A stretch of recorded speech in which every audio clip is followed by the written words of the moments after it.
Este es un mensaje más de Iglesia Logos. Síguenos en Facebook, YouTube e Instagram como iglesia.logos o visítanos en nuestros servicios domingos 11:30 de la mañana y miércoles 7:30 de la tarde. Estamos en Avenida Sanders y Eje Vial Juan Gabriel, en Ciudad Juárez, Chihuahua. Iglesia Logos, creados para alabanza de su gloria.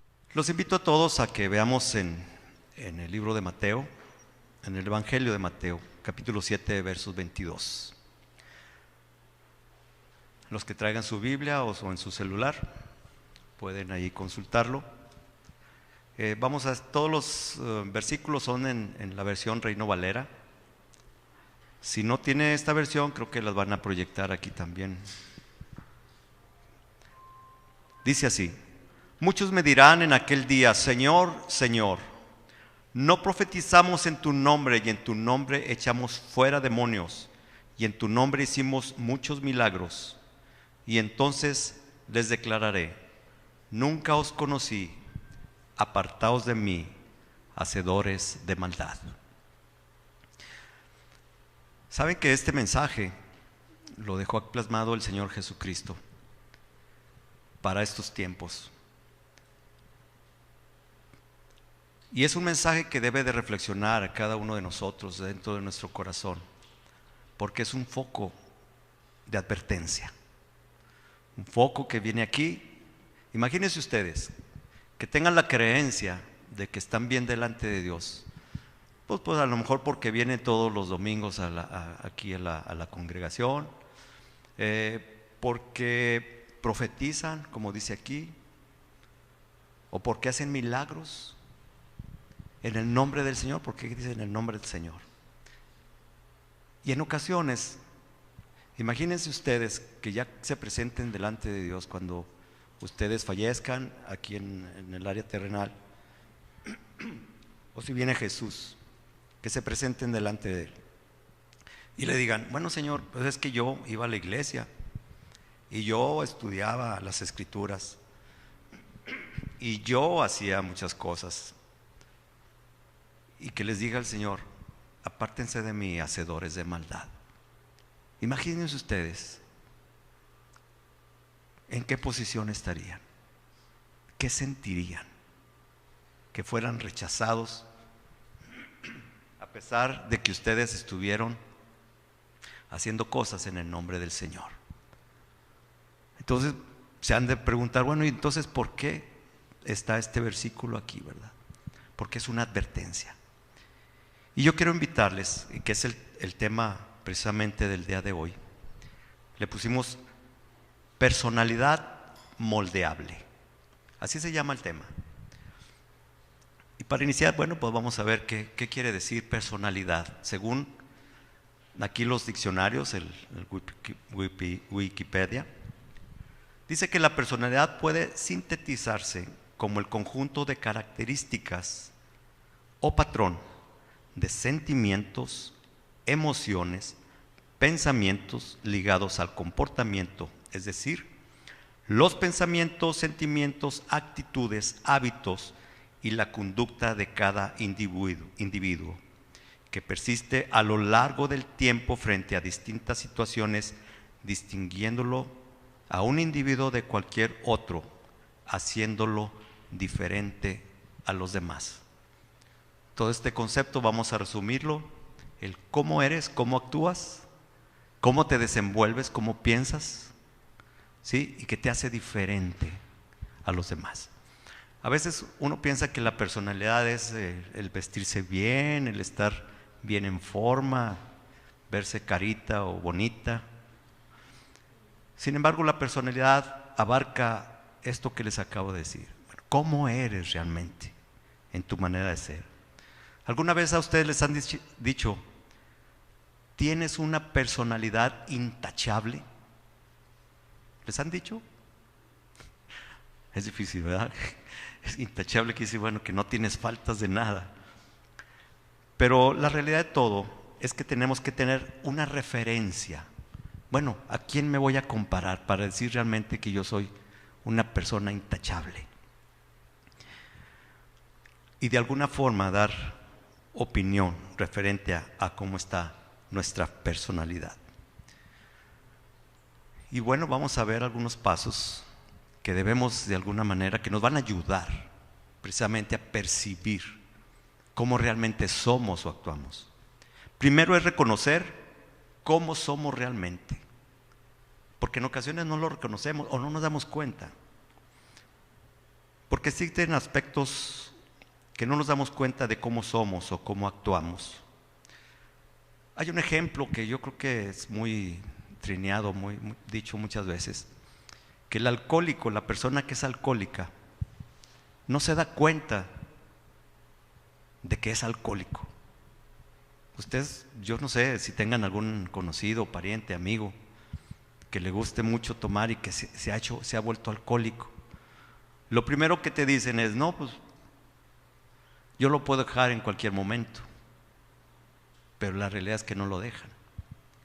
Y desgraciadamente el alcohólico se da cuenta de que es alcohólico hasta que ya no hay marcha atrás, que tiene todo perdido, perdida su familia, perdido su trabajo, económicamente en bancarrota. Y hasta ese momento, o en salud, que a veces ya cuando trae problemas de salud, se da cuenta, oh, verdaderamente soy alcohólico. Pero en ocasiones ya no hay manera de revertir todo el daño que se ha causado él mismo o hacia los que lo rodean.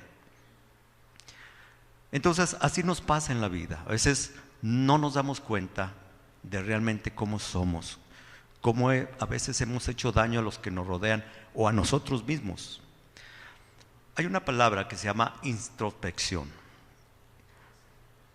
La introspección es la observación interna que hace uno de sí mismo o de sus actos. En psicología es la tendencia a realizar una observación subjetiva del estado de ánimo o comportamiento de uno mismo. La observación de alguien hacia sí mismo para reflexionar sobre su propia persona. Introspección. Los invito a que hagan esta pregunta. ¿Eres una persona que en todo momento observa y reflexiona de sí misma sobre cómo me comporto, reacciono, digo o hago? ¿O eres las personas que solo se la pasan viendo a los demás, criticando o señalando o de alguna manera juzgándolo? Por eso Jesucristo dijo en Lucas 6:41, ¿por qué miras la paja que está en el ojo de tu hermano y no echas a ver la viga que está en tu propio ojo? ¿Se dan cuenta cómo mismo Jesús dice, bueno, pues ¿por qué andas viendo a los demás cómo son, cómo se comportan? Primero vete a ti mismo, cómo eres y cómo reaccionas.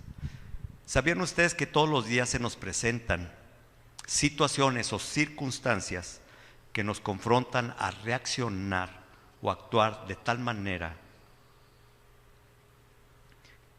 que estos nos sirven para retroalimentarnos sobre nuestra personalidad, realmente cómo somos, cómo actuamos?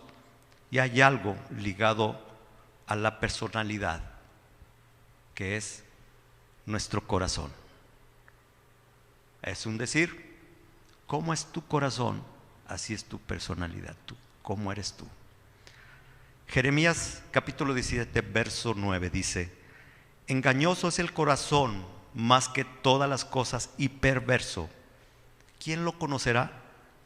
Yo, Jehová, que escudriño la mente, pruebo el corazón para dar a cada uno según su camino, según el fruto de sus obras. ¿Se dan cuenta? En esencia nuestro corazón, aquí dice que es perverso, o sea, tiende a la maldad. Sin embargo, nuestro Dios lo conoce. Entonces, Él es el que conoce realmente cómo somos realmente nosotros. Porque aparentemente nosotros podemos ser una persona distinguida o con una personalidad, según a nosotros nuestro criterio intachable. Sin embargo, al conocernos en nuestro Señor, Él nos puede mostrar cómo realmente somos. Hay un ejemplo que lo he dado siempre, no sé si ya lo di aquí, el experimento de las ranas, que ponen dos ranas, ponen dos vasijas, una con agua hirviendo y la otra empiezan esa vasija, la llenan de agua y la empiezan a calentar a fuego lento. Avientan una rana en la vasija del agua hirviendo y sale la rana inmediatamente porque siente que se quema. Pero ponen a la otra rana en la otra vasija que está primero fría, pues la rana se sumerge y ahí está la rana nadando, empieza a calentar el agua poco a poquito, ya que no saben qué, la rana ahí se queda y ahí muere. ¿Por qué? Porque no se da cuenta que poco a poquito fue cambiando la temperatura y ya cuando quiso reaccionar ya no pudo, porque llegó el momento en que ya sus fuerzas de lo caliente que estaba ya no le daba la fuerza para poder brincar. Y así pasa en nuestras vidas. No nos damos cuenta que poco a poquito a veces se nos va degradando en las cosas que no le agradan a Dios. Vamos cambiando nuestro rumbo, nos vamos saliendo del camino que Dios quiere para nosotros. La sutileza, que quiere decir poco a poquito, paulatinamente o con mucho cuidado, y así pasa en nuestras vidas. Nos acostumbramos a todo lo que acontece o nos pasa en el día sin darnos cuenta que no pasamos la prueba o perdimos la oportunidad de reflexionar para nuestra propia edificación o crecimiento. Dicho en otras palabras, fíjense, ¿cómo reaccionas a los insultos, a los agravios, o si te hacen esperar ahí en una fila? Imagínense cuando van al banco o cuando van al mercado o van al cine, que está la filota, que empieza uno a desesperarse y empieza uno a veces que se mete otro por allá. ¿Cómo reaccionas? ¿Sí? Si te atraviesa, o también si a veces se te atraviesa un auto, si tu hijo o hija te confrontan en el rebeldía, si tu cónyuge no hace las cosas como a ti te gustan, si tu jefe del trabajo te acosa o te regaña frente a los demás sin causa justa, o en la iglesia ponen a dirigir la oración o le dan el cargo a otro hermanito que tiene menos tiempo que yo en la iglesia o que no me llevo bien con él, ¿cómo reacciono? ¿Se dan cuenta? Pasan circunstancias a nuestro alrededor que tenemos que percibir cómo reaccionamos, qué decimos, cómo pensamos, qué proyectamos dentro de nuestro corazón. Entonces, si Dios conoce nuestro corazón y nos pasan cosas, es por algo. ¿Sí me explico? Bien. Consideremos lo siguiente. En Proverbios 4:23 dice: sobre toda cosa guardada, guarda tu corazón, porque de él mana la vida. Fíjense, ¿cuál vida? La vida eterna. ¿Sí? Entonces, tenemos que tener mucho cuidado. Es lo que más debemos de atesorar. ¿Qué es lo que alberga tu corazón? Jesús dijo en Lucas 6:45: el hombre bueno del buen tesoro de su corazón saca lo bueno, y el hombre malo del mal tesoro de su corazón saca lo malo, porque de la abundancia del corazón habla la boca. ¿Qué es lo que tiene tu corazón? Es lo que hablas. Debes ser susceptible y aprender a escucharte tú mismo lo que estás hablando, diciendo. ¿Sí? Porque de lo que hablamos es de lo que somos. ¿Sí? Si aquí dice en la palabra de Dios, de lo que acabamos de mencionar, de la abundancia de tu corazón es lo que habla tu boca, entonces lo que tú hablas es lo que eres. Si criticas, si señalas, si blasfemas, si maldices, eso es lo que hay en tu corazón y eso es lo que tú eres. ¿Sí? Entonces se dan cuenta cómo constantemente nosotros tenemos la oportunidad de darnos cuenta, retroalimentarnos y darnos cuenta cómo realmente somos. Tenemos que vernos en ese espejo, cómo hablamos. Ahora bien, una vez que nos hemos dado cuenta sobre nuestra personalidad y cómo anda nuestro corazón, ¿cuál es el siguiente paso? Sería reconocer que tenemos áreas de oportunidad o debilidades en nuestra vida que podemos cambiar. ¿Sí me explico? Tenemos que reconocer que tenemos que cambiar cosas de nuestra vida. En lo personal, a mí me encantan los salmos. Los salmos porque en ellos se presenta realmente el corazón del escritor. En ellos plasman lo que ellos sienten por Dios, sienten ellos mismos las necesidades que ellos mismos tienen, etc. El ejemplo, el rey David, que dice la palabra de Dios que él tenía su corazón conforme al corazón de Dios. En su Salmo 51 dice: porque yo reconozco mis rebeliones y mi pecado está siempre delante de mí. Y también dice: crea en mí, oh Dios, un corazón limpio y renueva un espíritu recto dentro de mí. Eso es lo que mencionaba el rey David. Entonces él está aflorando su corazón delante de Dios, porque él reconoce, él se dio cuenta que no era una persona intachable, una persona que necesitaba cambiar aspectos de su vida. En el Salmo 139, fíjense cómo también lo expresa. Examíname, verso 23 dice: examíname, oh Dios, y conoce mi corazón, pruébame y conoce mis pensamientos, y ve si hay en mi camino de perversidad, y guíame en el camino eterno. ¿Se dan cuenta cómo el rey David ya se había dado cuenta de que era una persona susceptible a fallar? Era una persona susceptible a caer en la situación de hacer cosas que no le agradaban a Dios. Por eso constantemente él hacía una introspección a sí mismo, decía: examíname, oh Dios, pruébame.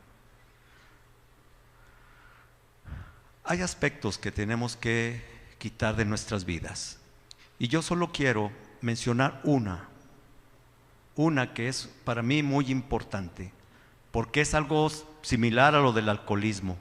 No nos damos cuenta que lo tenemos. Esta es la soberbia. Ya que este mal es imperante en muchas personas, en la humanidad, la soberbia. El libro de Números, capítulo 15, versos 29 al 31 dice: el nacido entre los hijos de Israel y el extranjero que habitare entre ellos, una misma ley tendréis para el que hiciere algo por yerro, mas la persona que hiciere algo por soberbia, así el natural como el extranjero, ultraja a Jehová. Esa persona será cortada del medio de su pueblo, por cuanto tuvo en poco la palabra de Jehová y menospreció su mandamiento. Enteramente será cortada esa persona, su iniquidad caerá sobre ella. Por eso es que debemos evitar ser soberbios, porque no agrada y ofende a Dios. Y una persona seguidora de Jesús no debe permitir esto en su corazón. O dicho de otra manera, en su personalidad, carácter, manera de ser o actuar, no debe de existir la soberbia. Para comprender un poco más el significado de la soberbia, podemos decir que esta es un sentimiento de superioridad de uno mismo con respecto a los demás. Es un sentimiento, es algo que aflora a veces en nuestro corazón. Pero a veces no nos das cuenta, no tenemos esa sutileza de darnos cuenta que tanto tenemos de soberbia. Esto provoca la soberbia un trato distante o despreciativo hacia los demás, que lleva a presumir de las cualidades o de las ideas propias y menosprecia las ajenas, comúnmente humillando a los demás. También la soberbia se concreta en el deseo de ser preferido por otros, basándose en la satisfacción de la propia vanidad, el yo o el ego, enmarcando su conducta en la altivez, altanería, arrogancia y vanidad. Fíjese todo lo que enmarca la soberbia, y en ocasiones no nos damos cuenta, ¿verdad?, que la tenemos. ¿Qué tan soberbios somos? Porque es un mal que, así como les dije del ejemplo del alcoholismo, no nos damos cuenta. Y a veces la traemos, a veces presumimos, nos jactamos, nos creemos los mejores, nos creemos el mejor predicador, el mejor evangelista, el mejor profeta, el mejor cantante, el mejor que toca la guitarra, el mejor que... Entonces, y a veces nos jactamos y nos sentimos altaneros. ¿Sabe dónde empezó la soberbia? En el cielo. En el cielo, ahí empezó con Lucero o Satanás. Dice en Isaías 14, del 15 al 11, habla sobre esto. Porque la soberbia fue la causa del primer pecado que se dio en los cielos, cuando Satanás quiso poner su trono más alto de él, que el de Dios. ¿Sí? Y bueno, pueden leerlo ahí en Lucero, en Isaías, ¿sí se alcanza a ver? Buen número. Isaías, ¿sí? Descendió del Seol tu soberbia y el sonido de tus arpas. Gusanos serán tu cama y gusanos te cubrirán. ¿Cómo caíste del cielo, oh lucero, hijo de la mañana? Cortado fuiste por tierra, tú que debilitabas a las naciones. Fíjense, el ángel más hermoso y que tenía muchas virtudes, sobre todo lo de la música, que era la adoración, él fue creado para la adoración, pero su soberbia fue más grande y dijo: yo soy también un Dios, y quiso poner su trono más alto que el de Dios. Entonces, el resultado pues ya todos lo conocen. Hay otro ejemplo en la palabra de Dios del rey Nabucodonosor. En aquellos tiempos, en la nación de Babilonia, ustedes conocen este rey que, bueno, fue conquistando y fue derrotando muchas naciones. Se hizo un gran rey poderoso. ¿Sí? Vamos a leerlo en Daniel capítulo 4, versos 30. Bueno, viene del 30 al 37 todo este mensaje, pero vamos a leer nada más los primeros. Habló el rey y dijo: ¿no es esta la gran Babilonia que yo edifiqué para casa real con la fuerza de mi poder y para gloria de mi majestad? Aún estaba la palabra en la boca del rey cuando vino una voz del cielo: a ti se te dice, rey Nabucodonosor, el reino ha sido quitado de ti, y de entre los hombres te arrojarán. Con las bestias del campo será tu habitación, y como a los bueyes te apacentarán, y 7 tiempos pasarán sobre ti, hasta que reconozcas que el Altísimo tiene el dominio en el reino de los hombres, y lo da a quien quiere. Imagínense hasta dónde llegó el poder de este hombre, de Nabucodonosor. Pues realmente lo tenía todo. Naciones tenía, pero se atrevió a él con su soberbia a decir estas cosas: mi gloria, mi reino. Entonces se denotaba él mismo con su lengua. ¿Se acuerdan lo que comentábamos? Que lo que habla tu boca es lo que tiene tu corazón. Entonces él mismo decía: mi gloria, mi reino, mi trono. Y así pasa en nuestras vidas. A veces no nos damos cuenta. Y yo soy el que canto más bonito. Y yo soy el que me aprendí todos los versículos de la Biblia. Yo soy el que conozco más. Y la soberbia nos va creciendo.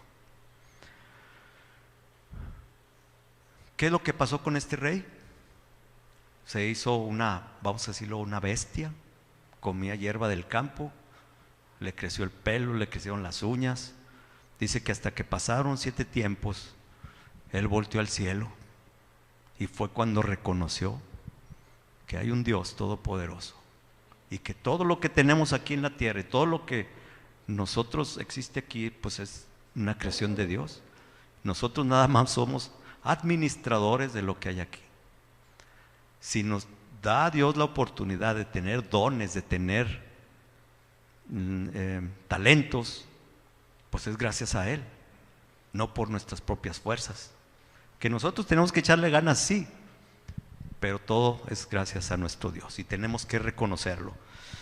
La soberbia es totalmente contraria al carácter y personalidad que debemos de reflejar, ya que nuestro Señor Jesucristo, Él mismo nos enseña con su ejemplo que nosotros tenemos que aprender de Él, de su carácter que es manso y humilde de corazón. Lo podemos leer en Mateo 11:29 que dice: llevad mi yugo sobre vosotros y aprended de mí, que yo soy manso y humilde de corazón, y hallaréis descanso para vuestras almas. Por esto debemos entender que una persona soberbia no refleja a Cristo en su vida o en su personalidad. El rey David en su Salmo 19 nos muestra un ejemplo de cómo exponer nuestro corazón delante de Dios para que nos cuide de no caer en la soberbia. El Salmo 19, versos 12 dice: ¿quién podrá entender sus propios errores? Líbrame de los que me son ocultos. Preserva también a tu siervo de las soberbias, que no se enseñoríen de mí. Entonces seré íntegro y estaré limpio de gran rebelión. ¿Se dan cuenta cómo era el corazón de David? Decía: líbrame, Señor, de lo que me es oculto. Saca de mí las soberbias. También tenemos que reconocer nuestra posición. Fíjense, en ocasiones, ya cuando estamos integrados en una iglesia, nos creemos el tener cierta posición. A veces es que yo soy el maestro, es que yo soy acá, y nos creemos de alguna manera que tenemos una posición por nuestros logros, porque nosotros somos distinguidos. En 1 Corintios capítulo 1 versos 26 al 29 dice: pues mirad, hermanos, vuestra vocación, que no sois muchos sabios según la carne, ni muchos poderosos, ni muchos nobles, sino que lo necio del mundo escogió Dios para avergonzar a los sabios, y lo débil del mundo escogió Dios para avergonzar a lo fuerte, y lo vil del mundo y lo menospreciado escogió Dios, y lo que no es, para deshacer lo que es, a fin de que nadie se jacte en su presencia. Mas por él estáis vosotros en Cristo, el cual nos ha sido hecho por Dios sabiduría, justificación, santificación, redención, para que, como está escrito, el que se gloría, gloríese en el Señor. Fíjense, ¿dónde voy a empezar? Primero, reconocer. Primero, los que estamos aquí, ¿reconocemos que somos escogidos por Dios? Sí. ¿Y qué dice aquí la palabra de Dios? Lo necio, lo débil, lo vil y lo menospreciado escogió Dios. Entonces tenemos que reconocer de que nosotros fuimos o somos de lo peorcito. ¿Se dan cuenta? ¿Sí se dan cuenta? Reconocer de dónde nos sacó el Señor. De lo peorcito, de lo vil y de lo menospreciado, Él nos sacó. Entonces reconocer esa posición, desde ahí vamos a empezar. Y por eso no nos debemos de creer más que los demás. No debe de haber jactanería ni altivez en nosotros, porque miren cómo éramos. ¿Por qué? Porque a lo mejor todavía no somos perfectos, no somos de personalidad intachable. Reconozcámoslo, que todavía nos falta. Y también, sin embargo, también debemos de reconocer y comprender que estamos en un proceso de conversión y crecimiento. ¿Sí? Bien. Esta conversión y crecimiento es importante que la adoptemos. Y vamos a pasar ahora de lo que dijimos de la soberbia, vamos a pasar a un extremo contrario, que es la santidad.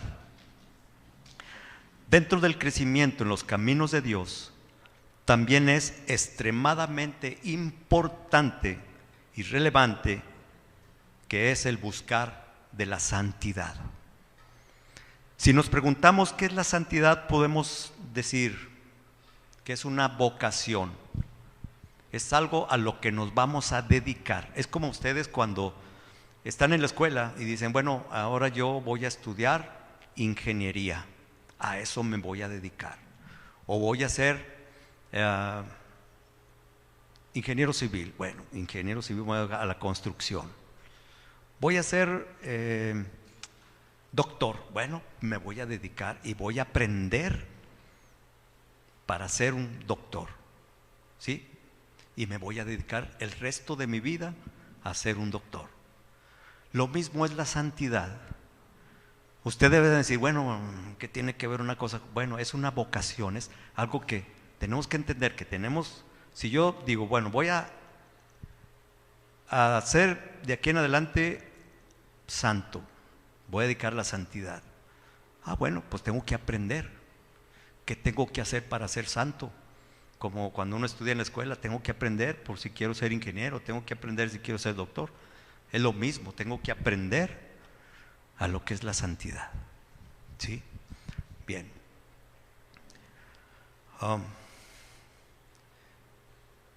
También podemos decir, dicho de otra forma, que las personas nacidas de nuevo entran en una relación con Dios. Podemos decir que Dios tiene la iniciativa y la potestad de llamarnos a un estilo de vida, que esta vocación o santidad primeramente viene de Dios. O sea, no viene de nosotros, sino la santidad viene de Dios. ¿Sí? Entonces las personas nacidas de nuevo entran en una relación santa con Dios. La Biblia en el Nuevo Testamento refiere a los creyentes usando la denominación de santo en el sentido de ser separado y apartado para Dios. La santidad del creyente halla sus raíces en la santidad de Dios. El apóstol Pedro recalcó en 1 de Pedro 1:14, dice: como los hijos obedientes, no os conforméis a los deseos que antes tenías estando en vuestra ignorancia, sino como aquel que nos llamó es santo, sed también vosotros santo en toda vuestra manera de vivir, porque escrito está: sed santos porque yo soy santo. ¿Sí? Bien. Y si invocáis por Padre a aquel que sin acepción de personas juzga según la obra de cada uno, conducíos en temor todo el tiempo de vuestra peregrinación. Conducíos con temor. ¿Con temor a quién? A Dios. En todo el tiempo de vuestra peregrinación, o sea, en nuestro caminar. ¿Sí? Bien. Entonces podemos decir que la santidad es un estilo de vida, y a su vez también podemos decir que la santidad es un camino.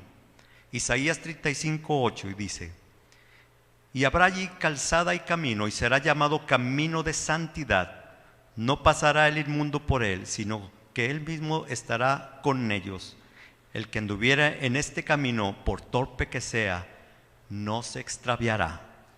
La santidad es un camino que nos lleva más cerca de Dios, y el aprender de la palabra de Dios, como dice en el Salmo 119:105, Lámpara es a mis pies tu palabra y lumbrera a mi camino. Entonces, si nosotros aprendemos de la palabra de Dios, va a ser una lámpara que nos va a estar señalando el camino, nos va a estar guiando. Si vamos a seguir el camino de la santidad, tenemos que mantenernos dentro de sus límites. La palabra de Dios en su aprendizaje, obediencia y sujeción. Jesús mismo dijo: yo soy el camino, la verdad y la vida, y nadie viene al Padre sino a través de mí. ¿Sí? Entonces debemos comprender que la manera más práctica de entender cómo estar en santidad, ¿cuál sería? Ver la vida de Jesús, seguir la vida de Jesús, comprender cómo es Jesucristo, cómo actuaba, cómo era, cómo se conducía sin pecado, separado de las cosas del mundo, cuánto conocía de la palabra de Dios, cómo se mantenía en comunión estrecha con Dios Padre, y en oración, cómo se sujetaba a Él en obediencia y cómo eran sus acciones hacia las demás personas. Voy a repetirlo, porque esto es importante. Entonces, la santidad es apartarse del pecado, conocer de la palabra de Dios, mantenerse en comunión estrecha con Dios Padre, en alabanza, en oración, en adoración, ser obediente como era Jesús. Él obedecía, y que nuestras acciones, nuestra manera de ser es para ayudar, para hacer el bien. Esa debe ser la santidad que busquemos. Y repito nuevamente, es una vocación, es algo que si tú decides entrar en santidad, y que es lo que yo les invito a que lo hagan, entren en santidad, busquen a Dios, busquen su comunión, busquen hacer acciones de bien. Y ahora, y se han preguntado, bueno, ¿y por qué es tan relevante estar en la santidad? ¿Por qué? Vamos a ver Hebreos capítulo 12, verso 14. Se dice así: seguid la paz con todos, la santidad, sin la cual nadie verá al Señor. Imagínense, entonces, un requisito para poder estar en la presencia y ver a nuestro Dios, ¿cuál va a ser? La santidad.